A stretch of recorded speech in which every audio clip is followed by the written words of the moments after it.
When LeBron failed to get back on defense, Mike Brown barely said a word. When Kobe stared him down in Los Angeles, that clip became a symbol of his failure. For years, people called him a puppet, a yes man, a coach who could only survive next to superstars. Brown had already collected 4 championship rings as an assistant with the Spurs and Warriors.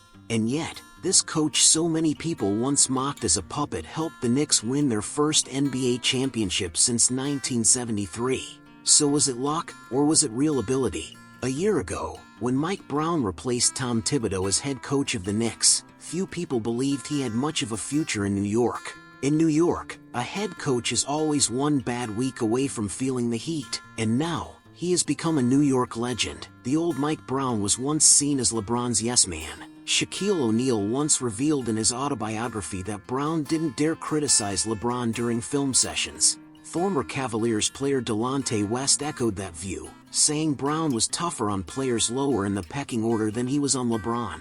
When LeBron didn't get back on defense, you didn't dare say a word. But when Mo Williams didn't get back on defense, you yelled at him.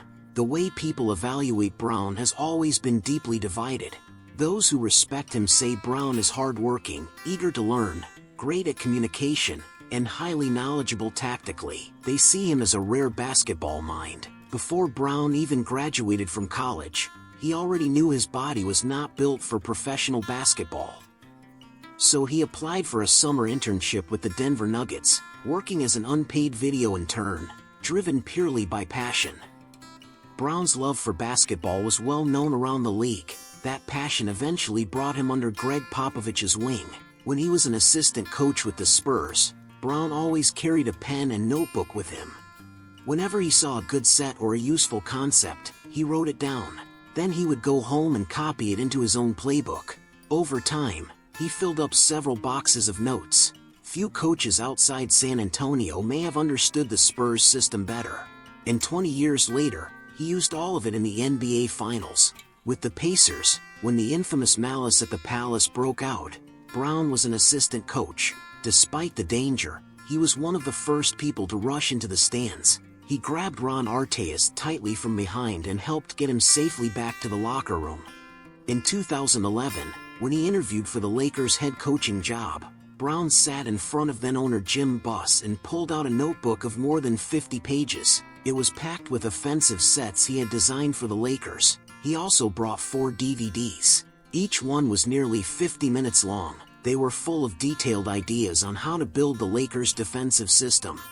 Jim Buss was stunned. He hired Brown on the spot, but Brown's time with the Lakers did not go well. During the loss to the Jazz, the broadcast camera caught Kobe staring Brown down with anger. That moment basically sealed the fate of Brown's Lakers tenure. It was always going to be a short-lived experiment. The Cavaliers, desperate to bring LeBron back to Cleveland, brought Brown back as part of their pitch. At the time, he may have been the only coach in the league willing to coach around LeBron's preferences. But in the end, Brown's emphasis on strict practices was rejected by the locker room. Andrew Bynum had already been unhappy with Brown in Los Angeles because Brown would hold 3-hour practices. Once Bynum got to Cleveland, he openly challenged Brown during practice. Brown was so angry that he kicked Bynum out of the gym. Kyrie Irving's father publicly criticized Brown's offensive system in front of others. Brown swallowed his pride and spoke with Kyrie after the game, hoping he would put the bigger picture first. But Kyrie pushed back.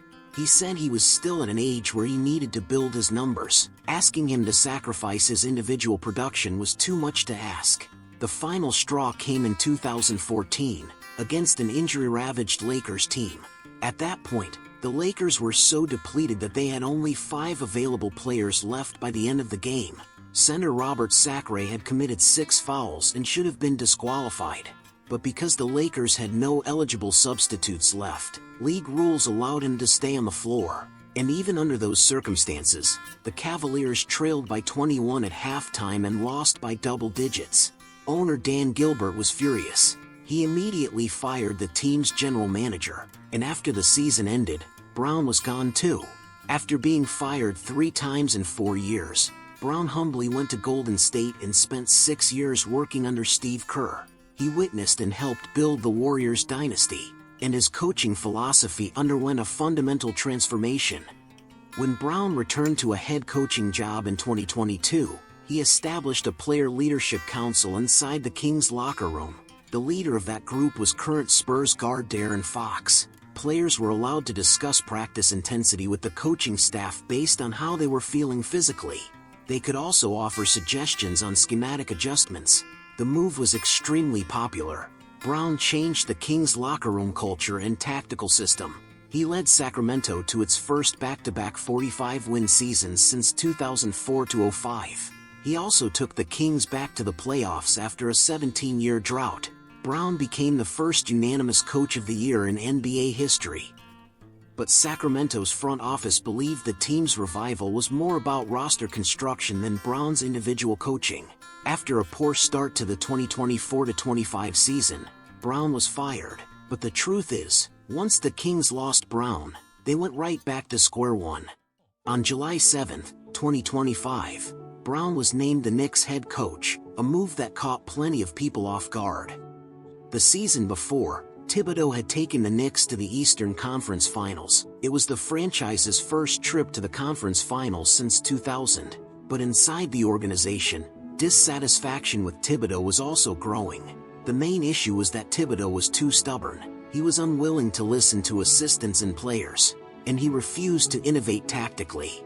During the offseason, the Knicks decided to fire Thibodeau and hand the job to Brown. The demand was simple: do not be worse than last year. Coaching in New York is not easy. The media and fans here have always been ruthless. One wrong step, and you can become the scapegoat. With Brown's nice guy personality, many people believed he would eventually be swallowed by the pressure and noise of this giant market. People around him were nervous for him. And from the Knicks' perspective, they were not fully comfortable with Brown either. Last summer, while contacting Brown, the Knicks also reached out to Rockets coach Ime Udoka and Mavericks coach Jason Kidd. Both turned them down. Only then did Brown become the top candidate. Or, to be more accurate, Plan B. Brown's start in New York was not smooth. The Knicks lost 3 of their first 5 games. The motion offense he tried to install did not work. The defensive scheme he insisted on, which funneled ball handlers toward the middle, also produced poor results. But Brown showed a completely different coaching personality from Thibodeau. He communicated deeply with his assistants and genuinely listened to their opinions. Several members of his coaching staff had worked under Thibodeau the previous season. Their strongest impression of Brown was this: he did not need to be the smartest person in the room. He was willing to collaborate. Brown gave his assistants the freedom to talk with players, understand how they felt, and make tactical adjustments. The assistants could even weigh in collectively on the style of play they believed was most suitable. Brown would then make the final decision. During the adjustment process, he abandoned many tactics he had originally believed would work. He kept absorbing input from the coaching staff and players. Then he modified and refined the system. When Josh Hart talked about Brown, he was very honest. He said Brown does not act superior, but he also does not lack confidence. He enjoys listening. He incorporates the players' opinions into the game plan, and he maintained that attitude throughout the season. That is exactly the kind of coach you hope to have. He has confidence without being arrogant.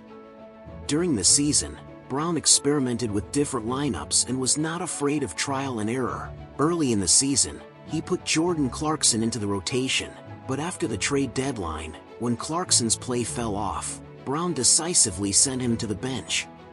On March 11th, when the Knicks visited the Jazz, they once trailed by 18 points. Assistant coach Maurice Cheeks suggested going deep into the bench for Clarkson and giving him a chance. Brown accepted the suggestion. He played Clarkson for 26 minutes. Clarkson scored 27 points and helped the Knicks complete a huge comeback. Landry Shamet became a surprise weapon for the Knicks in this year's Eastern Conference Finals and NBA Finals. But last offseason, he had been on the verge of retirement. He had even already lined up a job as a photographer at the US Open. As soon as Brown took over, he called Shamet. He told Shamet that although the Knicks could only offer him a 1-year minimum contract, he believed Shamet could help the team. During the season, Shamet suffered shoulder and knee injuries. At one point, he fell out of the rotation. But Brown never lost trust in him. In the Eastern Conference semifinals, Brown brought Shamet back into the rotation. Shamet then shot 11 for 12 from 3 in the Eastern Conference Finals.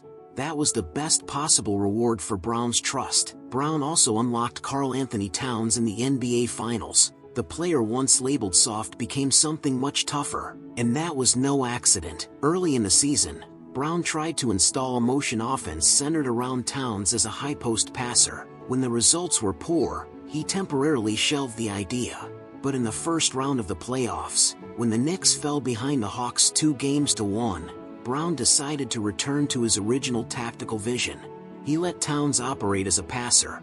Other players used off-ball screens and cuts. That reduced Jalen Brunson's playmaking burden and unleashed Towns' offensive talent. That bold adjustment helped the Knicks escape trouble. After that, they never looked back. The last time the Knicks won the championship was 1973. That year, Brown was only 3 years old. He was learning the game of basketball at a U.S. Air Force base in Germany, where his father was stationed. At the time, nobody could have imagined that the kid his friends once mocked for not looking like a basketball player would become the leader of New York basketball's revival half a century later. Brown's basketball journey has many similarities with the Knicks' rise back to the top. Both were once looked down on. Both were mocked. Both were considered failures. But both were willing to experiment. Both were unafraid of failure. And through every fall and every climb back up, they became stronger. Finally, they broke through everything and reached the moment of coronation.